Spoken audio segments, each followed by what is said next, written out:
Hello guys අද අලුත් vlog එකක් තමයි ගෙනල්ලා තියෙන්නේ. ඔයාලා හැමෝටම 2020 අවුරුද්ද සුබම සුබ අලුත් අවුරුද්දක් වේවා කියලා ප්‍රාර්ථනා කරනවා. ඉතින් අවුරුද්දේ මුල හොඳ ගෝල්ස් ටිකක් තියාගන්න. ඊට පස්සේ අපි බලමු අවුරුද්ද අන්තිමේට ඒවා අපි හරියට කරගන්නවද කියලා. අද මම ඔයාලා ගොඩක් දෙනෙක් ඉල්ලපු එකක් තමයි කරන්න හිතුවේ. ඔයාලා ගොඩක් දෙනෙක් මගෙන් අහන්නේ 5 එක ඇතුලේ මැසේජ් කරන්නේ කොහොමද? ඒ මැසේජ් කරලා ප්‍රොජෙක්ට් එක අරගෙන ඒක රික්වයර්මන්ට් අනුව කොහොමද ඕඩයක් හදන්නේ කියලා. ඉතින් මම ඉලස්ට්‍රේටර් software එක use කරලා pattern එකක් හදන විදිය ඒ හැමදේම සරලව තේරුම් ගන්න පුළුවන් විදිහට කියලා දෙන්නම්. එහෙනම් අපි අද vlog එකේ මොකද වෙන්නේ කියලා බලමු.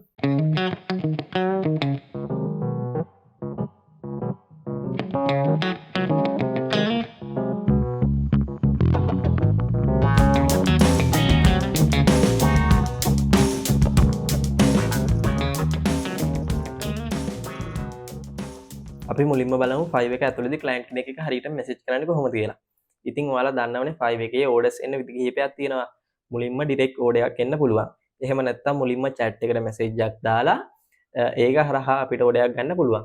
ඉතින් ඔතනින් වැඩිපුරම මට නම් orders එන්නේ මුලින්ම chat එකට message එකක් දාලා මෙන්න මේ වගේ project එකක් තියෙනවා. ඒ project එක කොහොමද වෙන්නේ කියලා කතා කරලා එතනින් පස්සේ ගත්ත orders තමයි ගොඩක්ම තියෙන්නේ. එහෙම ඇරෙන්න අර direct මාපු orders හරි අඩුවෙන් තමයි එන්නේ. ඉතින් මං ඔයාලට මුලින්ම පෙන්නන්නම් chat එකකින් කොහොමද message එකක් එන්නේ ඊට පස්සේ අපි කොහොමද ඒකට reply එකක් දෙන්නේ අන්න ඒ වගේ දේවල් ටිකක් මේ තියෙන්නේ මගේ queue එකේ තියෙන order එක client ගේ chat එක ඉතින් මේ client කලින් මට order එකක් දාලා තියෙන්නේ අප්‍රේල් 18 වෙනිදා ඊට පස්සේ අලුතෙන් message එකක් දාලා තිනවා දෙසැම්බර් 18 වෙනිදා ඉතින් ඒකෙදි requirement විදිහට ඉල්ලලා තියෙන්නේ මෙන්න මේ තියෙන image එක මේකේ flags තියෙනවනේ මේ flags තුනම ඕන නැහැ flags එකක් හරි දෙකක් හරි තියලා ඊට අමතරව golf hole දාන්න කියලා තමයි මේ requirements වල කියන්නේ. ඉතින් ඔයාලා කියවලා බලන්න. ඊට පස්සේ මම ඒකට දැම්මා I can do that කියලා. ඒත් එක්කම මම off එක දැම්මා. ඉතින් මෙහෙම off එක දාන්න යන්න එපා. ඔයාලා කලින් වැඩ කරලා නැත්නම් ඔයාලා client එක කතා කරලා තව විස්තර දැනගන්න. ඊට පස්සේ order එක දැම්මට පස්සේ මම thank you for your order කියලා message එකක් දාලා තියෙනවා. මේ තියෙන්නේ කලින් වැඩ කරපු client කෙනෙක් message කරපු විදියනේ. අපි බලමු අලුතෙන්ම එන client කෙනෙක් එක හරියට message කරන විදිය. අලුත් client කෙනෙක් කියදී මතක් වුණේ. ඔයාලා ගොඩක් දෙනෙක් රැවටෙනවනේ scam message වලට. ඉතින් ඔයාලා ගොඩක් දෙනෙක් මට screenshot දාලා අහනවා මේක order එකක්ද? මෙන්න මේ වගේ 20ක් 30ක් ආවා මම මොකද කරන්න ඕන කොහොම කියලා. ඉතින් මං හැමදාම කියනවා මුලින් 5 account එකක් හැදුවට පස්සේ scam message එනවා. ඉතින් ඒක සාමාන්‍ය දෙයක්. ඔයාලට හරියටම genuine client කෙනෙක් අඳුර ගන්න පුළුවන් වෙන්නේ ඒ genuine client ඇවිල්ලා ඔයාලගෙන් කෙලින්ම ප්‍රොජෙක්ට් එක ගැන තමයි විස්තර අහන්නේ. එහෙම නැතුව ඔයාලගේ Telegram link එකවත් මෙන්න link එකවල මෙන්න මේ click කරලා බලන්න. ඔන්න වගේ දේවල් එවන්නේ නැහැ. ඉතින් සමහර අය ඉන්නවා අර link click කරලා ගිහිල්ලා ඒකට card details පවා add කරලා තියෙනවා. මම 100 පාරකට වැඩි කියලා තියෙනවා. කිසිම මේ අපේ payment එකක් කරන්න ඕනේ නැහැ 5 එකට. අපිට payment එකක් ආවොත් ඇරෙන්න කියලා. ඉතින් ඒක නිසා ඔය වගේ දේවල් වලට රැවටෙන්න එපා. මම හැමදාම කියනවා. ඉතින් ඔයාලට genuine client කෙනෙක් අඳුර ගන්න පුළුවන් ලේසි විදිය තමයි කෙලින්ම ප්‍රොජෙක්ට් එක ගැන කතා කරන්නේ. මම පෙන්නන්නම් මෙතනින් පස්සේ කොහොමද ඒ වගේ client කෙනෙක්ට response එක දෙන්න ඕන කියලා. මේ තියෙන මට අලුත් client කෙනෙක්ගෙන් ආපු message එකක්. ඉතින් ඒකෙදි මුලින්ම එයා දාලා තියෙන්නේ sample ටිකක්. ඒත් එක්කම ඊට පස්සේ link එකක් දාලා තියෙනවා යාට ඕන symbol ටික. මේ තියෙන්නේ symbol ටික මෙතන symbol 7ක් තියෙනවා. ඊට පස්සේ ඒ symbol ටික අඳින්න ටිකක් අමාරු නිසා මම budget එක $100ක් කිව්වා. timeline එක දවස් 5ක් එක්ක ඊට පස්සේ client කියලා තියෙනවා budget එක වැඩි thank you කියලා දාලා යන්න හදලා තියෙන්නේ ඊට පස්සේ මම ඇහුවා budget එක ඔයාගේ budget එක කීයද කියලා ඊට පස්සේ client කියලා දෙනවා $50යි කියලා ඊට පස්සේ මම කිව්වා elements 5ක් use කරලා $50කට කරලා දෙන්න පුළුවන් කියලා ඉතින් client එකට කැමති වුණා ඊට පස්සේ මම ඇහුවා ඔයා කැමති elements 5 එවන්න කියලා මෙතනින් තෝරලා elements 5ක් එවන්න කියලා ඊට පස්සේ ආපහු ඒ link එකම දාලා එතනින් ක්‍රියේටිව් විදියට ගැලපෙන විදියට කරන්න කියලා තමයි මේ මැසේජ් ටිකේ තියෙන්නේ. ඊට පස්සේ ක්ලයන්ට් අන්තිමට කියලා තියෙනවා ලොකු රික්වයර්මන්ට්ස් ටිකක් නැහැ කියලා. ඉතින් මම එහෙම නැහැ රික්වයර්මන්ට්ස් ටිකක් තියෙනවා කියලා අපහු මැසේජ් එකක් දාලා තියෙනවා වෙක්ටරයිස් කරද්දි ටිකක් අමාරුයි කියලා. ඊට පස්සේ මම ඔෆර් එක දැම්මා. ඊට පස්සේ ක්ලයන්ට් ඔෆර් එක ඇක්සෙප්ට් කරාට පස්සේ මම thank you for your order කියලා මැසේජ් එකක් දැම්මා. ඊට පස්සේ මේ order එක කම්ප්ලීට් වෙලා තියෙන්නේ. ඊට පස්සේ ක්ලයන්ට් ටිප් එකකුත් දීලා තිබ්බා ෆීඩ්බැක් එකකුත් දීලා තිබුණා. ඉතින් මම ඒකට මෙන්න මේ වගේ මැසේජ් එකක් දැම්මා.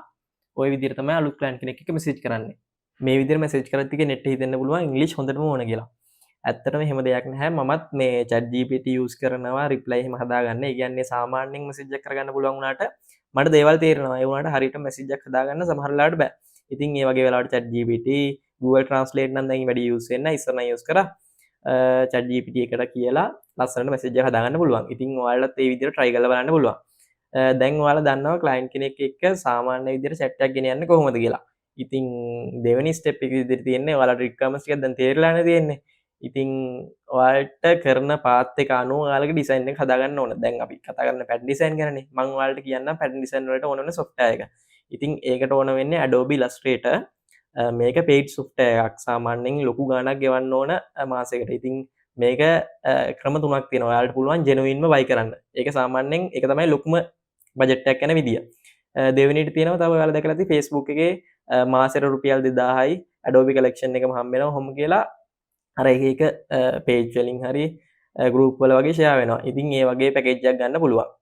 ඊට පස්සේ තුන්වෙනි විදිය තමයි හොරම විදිය. මට ඒ ගැන කතා කරන්න විදියක් නැහැ YouTube එකේ. මොකද මේ වගේ දේවල් කතා කරන්න සම්පූර්ණයෙන්ම තහනම්. අපේ group එකේ ඉන්න අය නම් දන්නවා කොහොමද ඒව දාගන්නේ කියලා. මම recommend කරන්නේ කොයිම වෙලාවකදවත්. ඉතින් ඔය ක්‍රම තුනටම දාගන්න පුළුවන් මේ software එක. අපි බලමු මේ software එකෙන් කොහොමද pattern එකක් හදන්නේ කියලා. pattern එකක් හදද්දී වල මුලින්ම දැනගන්න ඕනේ elements කියන්නේ මොනවද කියලා. ඉතින් මගේ blog බලලා තියෙනවා ඔයාලා දැකලා ඇති elements ගන්නවා මොනවද කියලා සමහර අයට තේරෙන්නේ නැතුව ඇති. ඉතින් element එකක් කියන්නේ pattern එකක් හදන්න ගන්න රූප වලට. ඔයාලා මුලින්ම කරන්න ඕන pattern එක හදන්න කලින් element එක හදාගන්න එක. ඉතින් ඒක මුලින්ම පුරුදු වෙන කෙනෙක්ට කරන්න පුළුවන් හොඳම දේ තමයි මුලින්ම simple image එකක් අරගෙන ආපහු ඒක උඩින් ඇඳලා පුරුදු වෙන්න පුළුවන්. ඉතින් මම ඔයාලට sample එකක් පෙන්නන්නම්. මම මේ විදිහට simple flower එකක් හොයාගන්නවා. ඉතින් මම ඒක download කරගන්නවා. මේ තියෙන්නේ මගේ Adobe Illustrator software එක. ඉතින් මම ඒක open කරගන්නවා. software එක open කරගත්තට පස්සේ මෙන්න මේක interface එකක් තමයි තියෙන්නේ. ඉතින් ඔයාලා මෙතනින් new file යන්න. එහෙම ගිහිල්ලා 500යි pixel කියලා තෝරගන්න. මෙතන අනිවාර්යෙන් pixel කියන එක තෝරන්න. ඊට පස්සේ මෙතනත් 500ම දෙන්න. ඊට පස්සේ create කියන බටන් එක click කරන්න. එතකොට ඔයාලට මෙන්න වගේ interface එකක් හම්බ වෙනවා. ඊට පස්සේ ඔයාලා කරන්න ඕන ඔයාලා download කරගත්තු image එක මේකට දාගන්න ඕන. ඒකට මෙතන file කෙනෙක් click කරලා open කෙනෙක් click කරන්න. ඊට පස්සේ ඔයාලගේ downloads වල මෙන්න මේ image එක තියෙනවා. ඊට පස්සේ ඒක open කරගන්න. ඔයාලා element එකක් හදද්දි ගොඩක් දුරට ඕන වෙන්නේ tools දෙකයි. ඉතින් මෙන්න මේ tools දෙක තමයි ගොඩක් වෙලාවට ඕන වෙන්නේ. ඉතින් මේ tool එකකින් වෙන්නේ මෙන්න මේ වගේ දෙයක්. ඔයාලා මෙන්න මෙහෙම click කරගෙන ගියාට පස්සේ ඔයාලට කැමති shape එකක් හදගන්න පුළුවන්. ඊට පස්සේ මේකම මේ අනිත් tool එක use කරාම පාට මේ වගේ curve කරන්න තියෙන තැන් ටික curve කරගන්න පුළුවන්. ඉතින් ඔය tools දෙකෙන් ගොඩක් shapes හදගන්න පුළුවන්. ඊට පස්සේ මෙතන තියෙන්නේ වගේ color එක වෙනස් කරන කොටස. දැන් මෙතන තියෙන්නේ මැද සුදු පාට කොටස සහ කළු පාටින් outline එක. ඉතින් ඔයාලට මේක වෙනස් කරගන්න පුළුවන්. මම මෙන්න මේ වගේ පාටක් දාගන්නවා මැදට. ඒත් එක්කම කළු පාටම තියෙනවා outline එකට. ඊට පස්සේ මේ පැත්තේ තියෙනවා layers කියලා එකක්. layers වලට ගියාට පස්සේ යටම තියෙන්නේ ඔයාලා දාගත්තු image එක. මෙන්න මේ icon එක click කරලා ඒක පේන්නේ නැති වෙන්න පේන්න විදිහට හදාගන්න පුළුවන්. ඊට පස්සේ උඩ තියෙන්නේ ඔයාලා ඇඳගත්තු shape එක. ඉතින් මම ඒක පේන්නේ නැති වෙන්න දාගෙන මේ මැද තියෙන circle එක හදාගන්නවා. ඉතින් ඔයාලට මෙන්න මෙතන තියෙන මේ tool එක use කරලා shift එකත් එක්ක අල්ලගෙන මේ වගේ circle එකක් හදාගන්න පුළුවන්. ඊට පස්සේ මම ඒක හරි තැනට ගෙනහිල්ලා ඒක දැන් මේ පාටම කරගන්න ඕන නම් ඔයාලට කරන්න තියෙන I අකුර press කරලා මේක උඩ click කරන්න. ඊට පස්සේ මේ විදිහට circle එක කහ පාට වෙනවා. ඊට පස්සේ මම hide කරපු layer එක අපහු දාගන්නවා. ඊට පස්සේ මම යට දාපු background එක ආපහු hide කරගන්නවා. ඊට පස්සේ මම මේක සේරම select කරලා control එකයි G එකයි press කරාට පස්සේ මේක group එකක් විදිහට හැදෙනවා. ඊට පස්සේ ඔයාට ඕන තැනකට මෙහෙම ගෙනියන්න පුළුවන්. ඊට පස්සේ මම කරන්නේ control එකයි C එකයි click කරලා අපි හදාගත්තු template එක තියෙන්නේ 500 pixel. අන්න ඒකට යනවා. ඉතින් ඒකට ගිහිල්ලා control එකයි V එකයි press කරලා මේක paste කරගන්නවා. ඊට පස්සේ මෙතන properties වලට යනවා. දැන් ඔයාලට පේනවනේ මෙතන sizes දෙකක් තියෙනවා. XY කියලා එකක් තියෙනවා ආපහු WH කියලා එකක් තියෙනවා. මෙතන දකුණු අත පැත්තේ තියෙන WH කියන්නේ අපි හදාගත්තපු එලිමන්ට් එකේ උස සහ පළල. වම් අත පැත්තෙන් තියෙන sizes දෙකෙන් කියන්නේ මේක තියෙන තැන. X අක්ෂය සහ Y අක්ෂය. ඔන්න බලන්න මේක වෙනස් වෙනවා අපි තැන් තැන් වලට ගෙනිච්චට පස්සේ. ඉතින් මුලින්ම කරන්න ඕන මේක සයිස් එක හරියට හදාගන්න එක. මම මුලින්ම මෙතන 100 කියලා දෙනවා. ඊට පස්සේ මේකත් වෙනස් වෙනවා. දැන් ඔයාලට පේනවනේ මෙතන ආපහු මම 200 දෙන්නම්. 200 දුන්නාට පස්සේ මේකත් වෙනස් වෙනවා. ඔයාලට ඕන නම් එක පැත්තක් විතරක් හදාගන්න මෙන්න මෙතන තියෙන අයිකන් එක ඔෆ් කරගන්න. ඊට පස්සේ මම මෙතන 300 කරන්නම්. 300 කරාට පස්සේ පල්ලෙහාක වෙනස් වෙන්නේ නැහැ. නිකන් රූප එක පැත්තකට විතරයි හැදෙන්නේ. ඉතින් එහෙම ඕන නැත්තම් ඔයාලට කරන්න තියෙන්නේ උසත් එක්කම පළලත් වෙනස් වෙන්න ඕන නම් මේක ඔන් කරලා තියාගන්න. මම මෙතන 100 කරගන්නවා. ඊට පස්සේ මෙන්න මේ සයිස් එක තමයි හැදෙන්නේ. මම මේක ටෙම්ප්ලේට් එකේ උනටම ගෙනියනවා. ඉතින් ඒකට කරන්න තියෙන්නේ මෙතන උඩ x එකත් බිඳුව කරලා පල්ලෙහා තියෙන y එකත් බිඳුව කරන්න. ඊට පස්සේ ටෙම්ප්ලේට් එකේ කොනේම තමයි තියෙන්නේ. මේ විදිහට කොනට ගෙනාවට පස්සේ ඔයාලා පොඩි දේවල් ටිකක් දැනගන්න ඕන. දැන් අපි මේ ටෙම්ප්ලේට් එක හැදුවේ 500යි 500යි ප්‍රමාණනේ. ඉතින් 500යි 500යි හැදෙන්න නම් දැන් ඔන්න බලන්න මෙතන තියලා මම control C එවුවා ආපහු control F එවුවා. ඊට පස්සේ මේ x කියන එක මම 500 දෙනවා. ඊට පස්සේ දැක්කද මේකේ ලේයර් එකේ p එකක් මේ කුණටම යනවා. ඊට පස්සේ ඔයාලා කරන්න ඕන මේ මැද හිස්ටැන් ටික පුරව ගන්න එක. ඉතින් ඔයාලට කැමති නම් alt බටන් එක ක්ලික් කරගෙන මෙහෙම ගෙනියන්න පුළුවන්. එහෙම නැත්නම් control C දීලා control F දීලා මෙතනින්ම අංක දෙදී ඉස්සරහට යවන්න පුළුවන්. ඉතින් මම මෙතෙන්ට දෙනවා 125. දැක්කද? ඊට පස්සේ ආපහු control C control F දීලා මෙතන ප්ලස් ගහලා ආපහු 125ක් දෙනවා.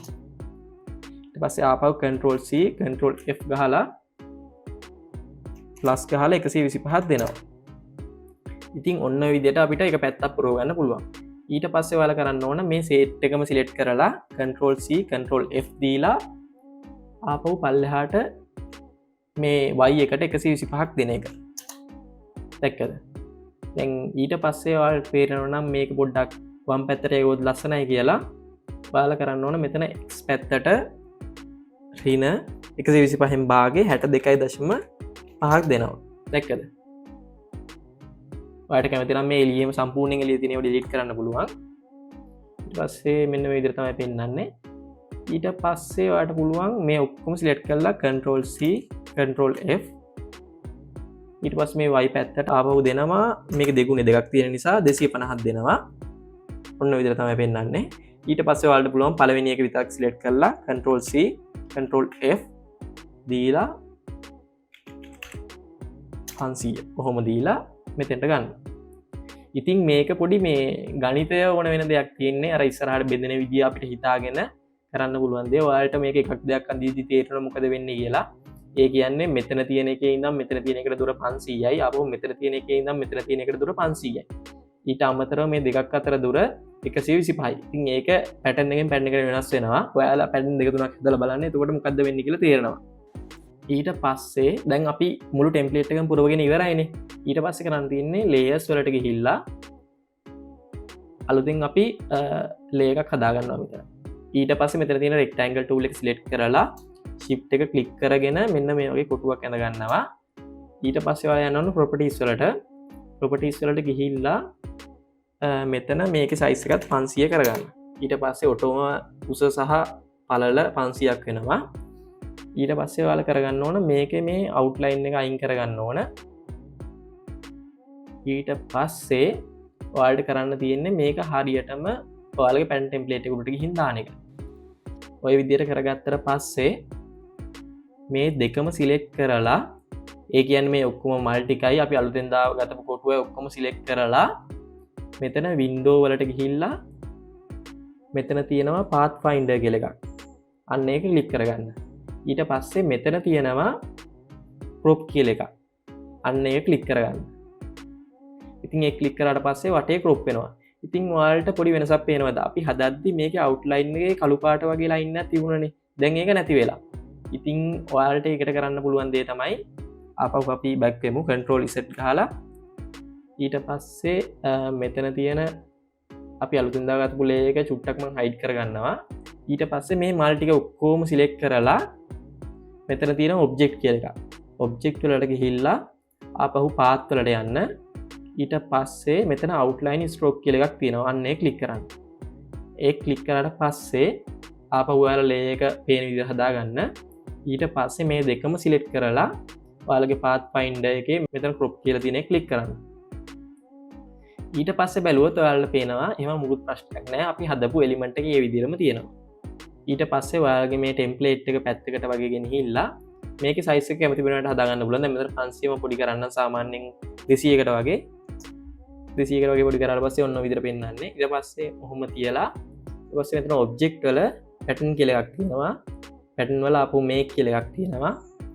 ඊට පස්සේ ඒ ක්ලික් කරපු ගමන් ඔන්න වගේ පෙන්නනවා. ඉතින් මේකේ උස සහ පළල හරියට හැදිලා නැත්නම් ඒක හරියට දෙන්න. ඉතින් අපි 200 නේ දාගත්තේ. ඒක හරියටම ඇවිල්ලා තියෙනවා. ඊට පස්සේ මෙතන තියෙනවා done කියන බටන් එක. ඊට පස්සේ ඒක ක්ලික් කරන්න. ඉතින් ඊට පස්සේ ඔයාලට පුළුවන් මෙතන ආපහු rectangle tool එක අරගෙන මෙන්න මේ විදිහට කැමති විදිහට කොටක් ඇඳ ගන්න. ඊට පස්සේ දැන් මෙතන අලුතෙන් අපිට මේකක් ඇවිල්ලා තියෙනවා. ඉතින් ඔයාලට මේක ඇවිල්ලා නැත්නම් මෙතන window වල මෙන්න මෙතන searches කියලා එකක් තියෙනවා. අන්න ඒ ක්ලික් කරන්න. ඊට පස්සේ ඔයාලා හදපු pattern එක මෙන්න මෙතන පෙන්නනවා new pattern කියලා. ඊට පස්සේ ඒ ක්ලික් කරාට පස්සේ ඔයාලගේ pattern එක මේ විදිහට හැදෙනවා. ඊට පස්සේ ඔයාලට කැමති විදිහට මේක හදා ගන්න පුළුවන්.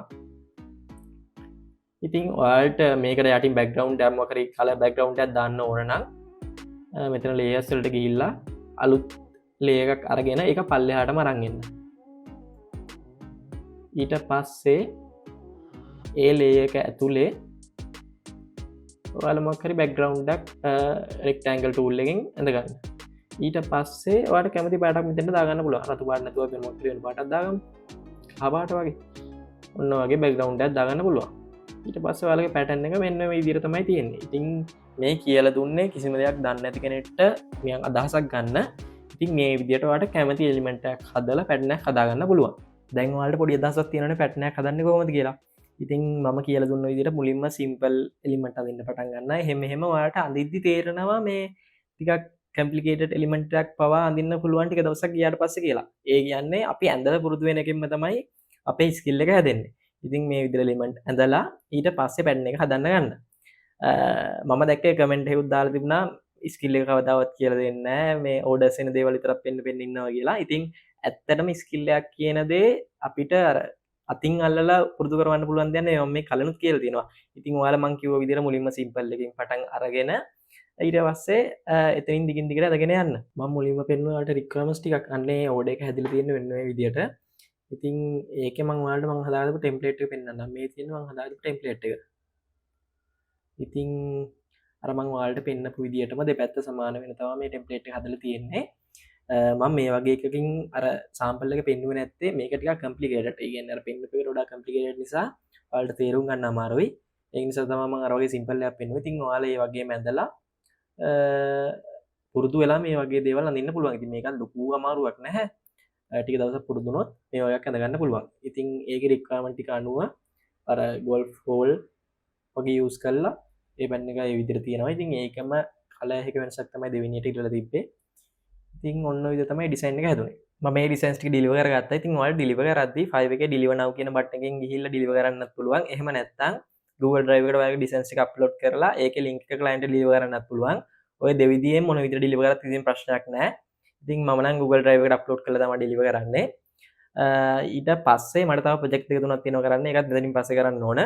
මම සාමාන්‍යයෙන් මට එන ප්‍රොජෙක්ට් ඊට පස්සේ client එක message කරන විදිය, ඊට පස්සේ design එක හදන විදිය, ඊටත් පස්සේ මම වෙනම 5 video series එකක් කරලා තියෙනවා. ඉතින් මම ඒක screenshot එක මෙතනින් දාන්න කැමති අය කියලා බලන්න පුළුවන්. ඔය වගේ ගොඩක් දේවල් කියලා දෙලා තියෙනවනේ. ඉතින් සමහර අය කැමති නෑ තමන් කරන කැටගරි එකවත් කියන්න. මං හිතන්නේ ඒකට හේතුව ලංකාවේ අයගේ තියෙන ඇටිටියුඩ් එක. මොකද කිව්වොත් මේ සාමාන්‍ය හොඳ ගීගයක් පෙන්නුවොත් ඒ විදිහටම කොපි කරලා දානවා. ඉතින් එහෙම කොපි කරලා දැම්මට පස්සේ ප්‍රශ්න වෙන්නත් පුළුවන්. ඒ කියන්නේ ගොඩක් දුරට සමාන නම් ෆයිල් එකෙන්ම කෙලින්ම ගීග එක අයින් කරලා account එක සස්පෙන්ඩ් වෙන්නත් පුළුවන්. ඔහොම ප්‍රශ්න වෙන්නත් පුළුවන්. එහෙම නැත්නම් අර සමහර ලාවට කොපි කරලා දාලා මුකුත් ප්‍රශ්නයක් නැතුව තියෙන්නත් පුළුවන්. ඒක නිසා මම ඔයාලට කියන්නේ 2026 අවුරුද්දේ ඔය අලුත් සයිඩ් එකක් හොයාගන්න. මම එක උදාහරණයක් කියන්නම්. දැන් අර AI generated video වලට පොඩි වැඩිපුර ඉල්ලුමක් තියෙනවා. ඉතින් ඒ වගේ සයිඩ් එකක් try කරලා බලලා තමන් අලුත් දෙයක් කරන්න. තව කෙනෙක් කරන පළියට වෙන දෙයක් කරලා තමන්ට සෙට් නොවන පැත්තකට යන්න එපා. ඉතින් එහෙනම් 2026 අවුරුද්දේ හොඳ ගේමක් ගහන්න. අපි ඊළඟ vlog එකෙන් හම්බෙමු.